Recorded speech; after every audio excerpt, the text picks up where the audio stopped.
Welcome. My name is Lynette. I am known as the Stitch Witch, hence the broomstick and the pointy hat. Today I'm going to show you an amazing invention called iron-on bias tape. Now we're going to do a tree similar to this. Do you remember in the olden days when we used to have a piece of fabric? We had to cut it across on the bias, we had to fold it, we had to tack it, we had to pin it, we had to pin it again, we had to tack it again, and then we had to sew it down. And everyone said, I'm never going to do bias strips again. Well, somebody, I'm not quite sure who, but somebody came up with an amazing invention called iron-on bias. And basically it's a pre-made bias piece of fabric, and the beauty about it is it's got a glue webbing on the back, and basically this glue webbing, when heated with an iron, melts onto the fabric and it sticks. It's fantastic.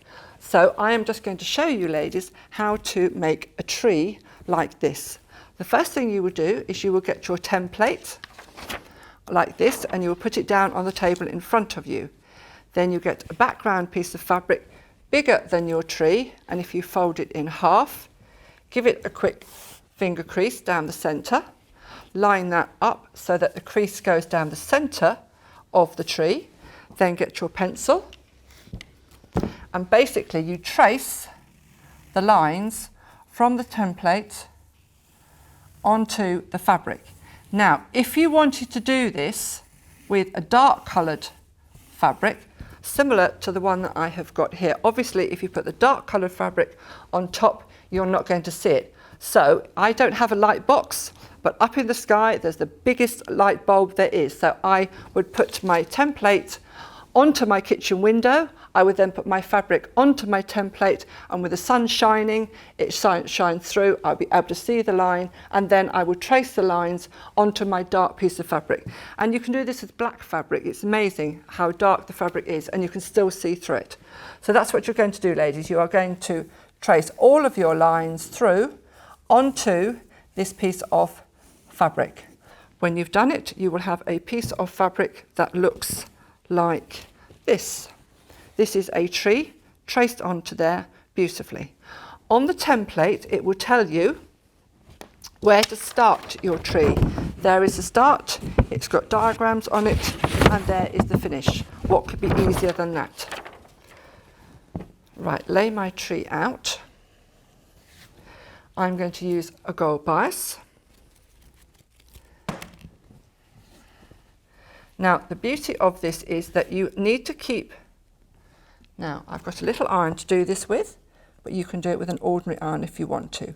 When you put the bias on, just keep moving the iron and bending it. Moving it and bending it. Don't go too quickly because you want the heat to go from the iron, through the bias, through the glue, onto the fabric. And don't, when you come to a corner, ladies, don't turn yourself upside down, okay? What you need to do is you change or turn the piece of fabric. It's a lot easier to turn the piece of fabric than it is to put your disc out.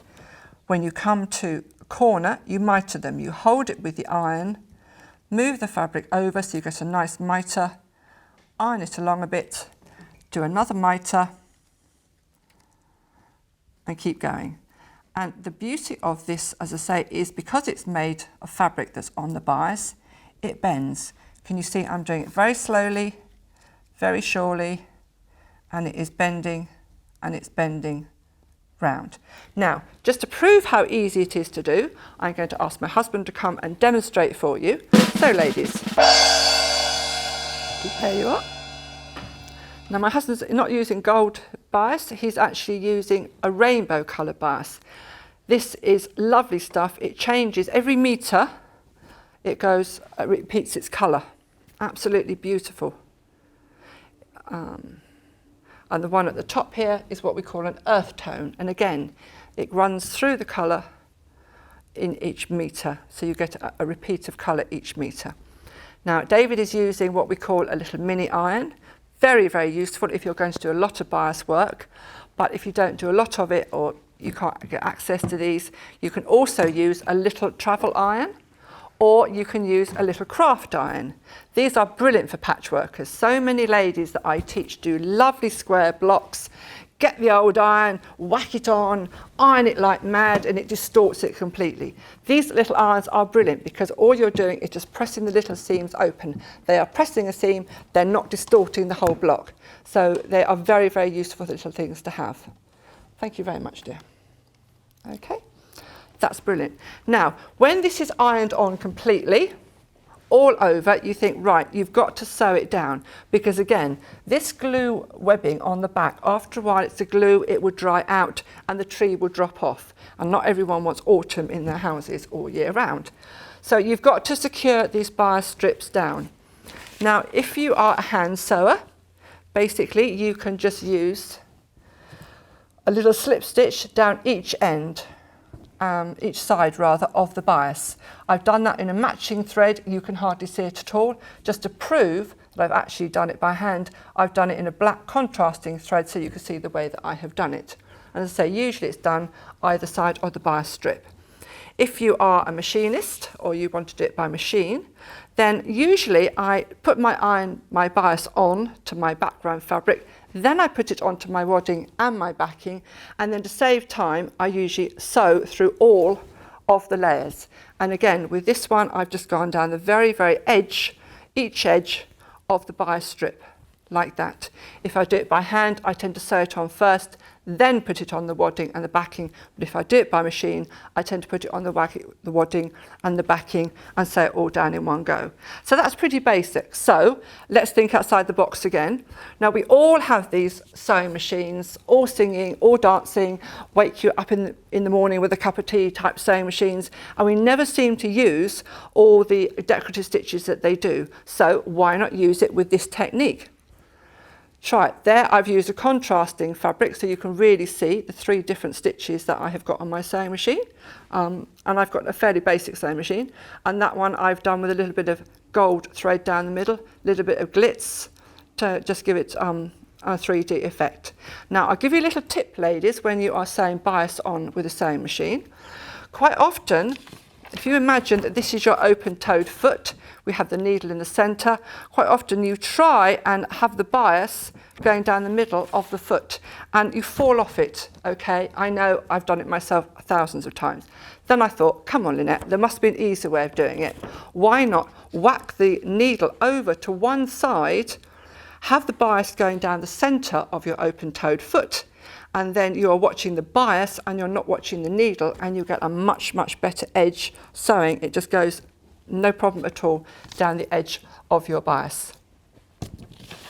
As I say, that's one I did by hand. Let me just show you a little recap. This is the gold one that I showed you earlier. I put the template, the background fabric on the template, I put it up on the window, traced it through, ironed the bias on, and then I just went either edge of the bias to hold it down. And I will let you look at the back so you can see how neat it is. This one is done in silver.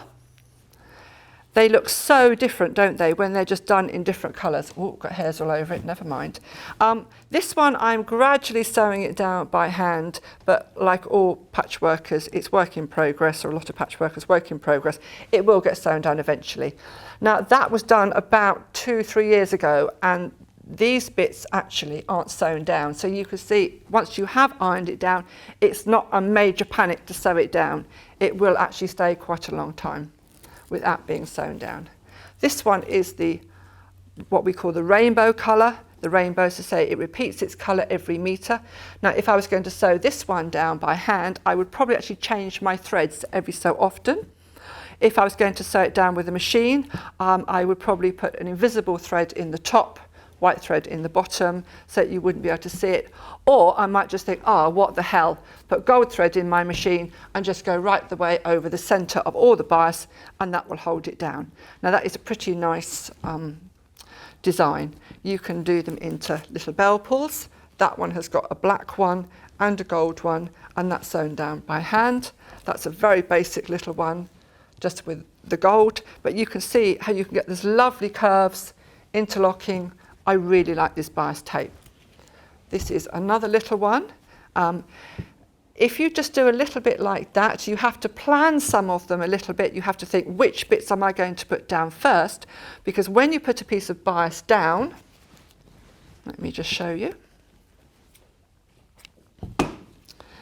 Basically, you've got to make sure that the raw edge is covered by another piece of bias. So something like this, it's not too hard, but you just have to, as a tree, but you just have to think, hang on a minute, which bits do I put down first? So these little bits here, I would have put down first, because then the ends would have been covered by this little bit. So just a little bit of forward planning first, but not a lot.